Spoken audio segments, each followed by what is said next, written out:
lando at kahit parang pagkakataon ay nakakantago. Dahil magkalayo ang kulay ng buhay o estado ng buhay ni Lando, di nalalayo sa marami. Sinulog ng araw ang kulay ng balat at marami ang galon na pawis ang kanyang naidilig sa lupa upang ang gutom ay di masuklikan pa ng luha. Habang ang babaeng kanyang minamahal ay sagana, ngunit kabilang sa pamilya na di alintana. Makipagkampo tao sa mga tulad niyang dukha, gayon pa may patuloy ang pagmamahal na pinula ng pag-ibig.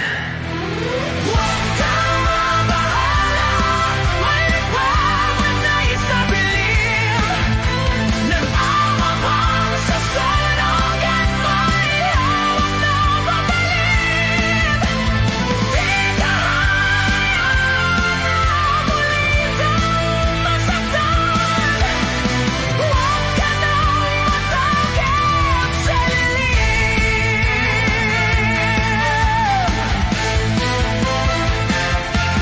At kahit lumang bagay ang pilit na ihadlang ng sino man ay walang makapitigil sa paghakbang ng mga paalaw na isa'y marating ang lidaya niya. Yung wanta na di nadatubili na sumama, hawak ang pangarap at pangako sa isa't isa. Nagpakalayo-layo din ang buhay na may kaba, dahil alam nila na sa bawat isa'y nakalaan ang pagmamahalan. Tali nilang sinasandalan, wala na ibang bagay pa silang mahihiling kundi isang pamilya sa loob ng apat na dingding at isang bubong na maaari nilang tawagin tahanan. Bakit ba'y pangit na kabanata lang daanan pa?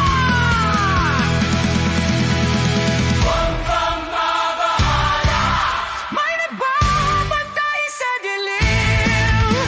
Nakahawak sa sulok at may hawak na papalib. Di ka hahayaan na muli pang masaktan. Huwag ka nang matakot sa dilim.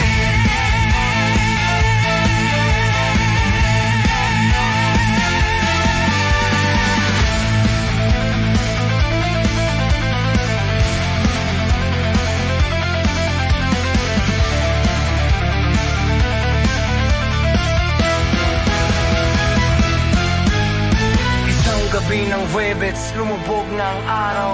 Doon tayo magkita, pasalubong pu'y sopa upang ating paghatiya. Pagdating ng hapon, meron